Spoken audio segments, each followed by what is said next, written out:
மத பிரச்சாரங்களில் ஈடுபட தமிழக அரசு தனக்கு தடை விதித்திருப்பதை எதிர்த்து உயர்நீதிமன்றத்தை நாடப்போவதாக ஐஏஎஸ் அதிகாரி உமாசங்கர் தெரிவித்துள்ளார். புதிய தலைமுறைக்கு அவர் கொடுத்துள்ள பிரத்யேக பேட்டியில் அவர் தெரிவித்த கருத்துக்களை நாம் பார்க்கலாம். நீங்கள் மத பிரசங்கத்தில் ஈடுபட்டதால் பொதுமக்களுக்கு இடையூறு ஏற்பட்டதாக உங்களுக்கு கடிதம் அனுப்பப்பட்டிருக்கிறது. இது உண்மையில் நடந்ததா? என்ன நடந்தது? நான் கிறிஸ்துவ பற்றி பிரசங்கம் பண்ணுறது இன்றைக்கி நேரத்தில் இல்லை, கடந்த 4 வருஷமாக கிறிஸ்துவ பற்றி பிரசங்கம் பண்ணியிருக்கேன். 800-850 கூட்டங்களில் நான் பேசியிருக்கிறேன். இன்றைக்கி நேரத்தில் இல்லை. ஸோ மத பிரசங்கம்னு சொன்னால் நான் கிறிஸ்துவர்கள்ட்ட கிறிஸ்துவத்தை பற்றி பிரசங்கம் பண்ணுறேன். அதில் ஒளிவு மறைவுலாம் கிடையாது, எல்லாம் யூடியூப்பில் இருக்குது. வெளியரங்கமாக தான் பிரசங்கம் பண்ணிகிட்டு இருக்கேன், ஒளிச்சு வச்சுலாம் பண்ணலை. இப்போது இந்த மத பிரசங்கம் கிறிஸ்தவர்களுக்கு நாம் பண்ணுறது இது பொதுமக்களுக்கு இடையூறு உண்டாகிருக்கா அப்படின்னு கேட்டால் அது உண்மை இல்லை. இப்போ ஒரு கிறிஸ்தவ சபைக்குள்ளே, உதாரணத்துக்கு சிஎஸ்ஐ சபைக்குள்ளே போய் நான் லிவிஞ்சபுரத்தில் பேசிட்டு வெளியில் வரும்போது தான் இந்து முன்னணியரை என்னை கல்லெறிஞ்சு கொல்ல பார்த்தாங்க. இது எப்படி ஒரு ஞாயிற்றுக்கிழமை ஆராதனையில் கிறிஸ்துவ சபைக்குள்ளே போய் பேசுகிறது இவங்களுக்கு எங்கே உதைக்குது? எப்படி பொதுமக்களுக்கு அது பிரச்சனை உண்டாக்குது? அப்போ கிரிமினல் வேலை பார்த்துருக்காங்க, அவங்க மேலே நடவடிக்கை எடுக்கணும். அவ்வளோதான்.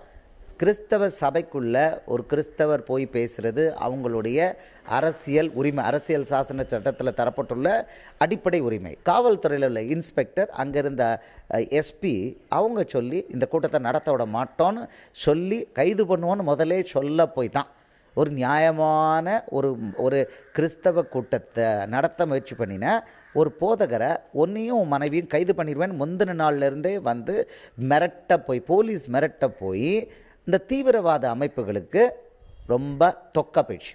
அவங்களுக்கு தைரியம் வந்தது. அதனால் என்னால் சட்ட ஒழுங்கு பிரச்சனை வரலை. சட்ட ஒழுங்கு பிரச்சனை வந்ததுன்னா கன்னியாகுமரி மாவட்டத்தை பொறுத்த வரைக்கும் இப்போ நான் கண்டுபிடிச்சிருக்கேன், அங்கே இருக்க காவல்துறையினால தான் இந்த சட்ட ஒழுங்கு பிரச்சனை. இப்போது நீங்கள் குறிப்பிடுவது போல இந்த செயல்களுக்காக இது இந்திய ஆட்சி பணி சட்டத்தின் கீழ் தடை செய்யத்தக்கது என்று தமிழக அரசு உங்களுக்கு கடிதம் அனுப்பியிருக்கக்கூடிய சூழலில் இதை நீங்கள் எப்படி எதிர்கொள்ள இருக்கிறீர்கள்? இந்திய ஆட்சி பணி சர்வீஸ் ரூலில் இது தடை செய்யப்படலை. இதெல்லாம் ஒரு கற்பனை, அப்படிலாம் தடை செய்யப்படலை. அதாவது ஒரு ஐஏஎஸ் ஆஃபீஸர் எப்போதும் பொதுவான நல்ல நடவடிக்கையில் இருக்கணும். அப்படின்னா இப்போ விபச்சாரம் பண்ணாத, போய் கொள்ளையடிக்காத, களவு பண்ணாத, ஊழல் பண்ணாத, இதெல்லாம் கரெக்டு.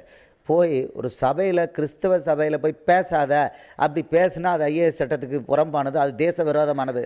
ஐஏஎஸ் சட்டத்தில் கிடையாது, அதை வைக்கவே மாட்டாங்க முடியாது. ஏன்னா இந்திய அரசியல் சாசன சட்டம் பிரிவு 25 என்ன சொல்லுது? ஒருத்தர் ஒரு மதத்தை பின்பற்றலாம், மதத்தை பரப்பலாம். அப்படின்னா யாருனாலும் இந்தியாவில் மத பிரச்சாரம் பண்ணலாம்.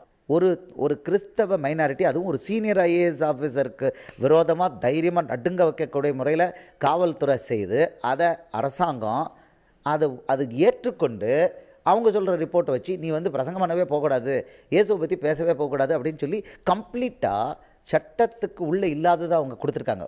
ஆனால் இந்த என்னுடைய அரசியல் சாசன சட்ட உரிமை, தனிநபர் உரிமையை எனக்கு பெற்றுக்கொள்வதற்கு இன்றைக்கி வேறு வழியே இல்லை. ஹைகோர்ட்டுக்கு நான் போயாகணும், வெகு சீக்கிரத்தில் நான் போவேன்.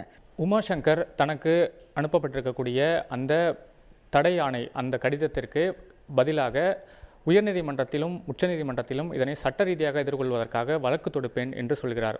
எனவே இந்த விவகாரம் இதையடுத்து அடுத்த கட்டத்தை நோக்கி நகரும் என்று எதிர்பார்க்கப்படுகிறது. புதிய தலைமுறைக்காக ஒளிப்பதிவாளர் பிரேமுடன் கலாநிதி.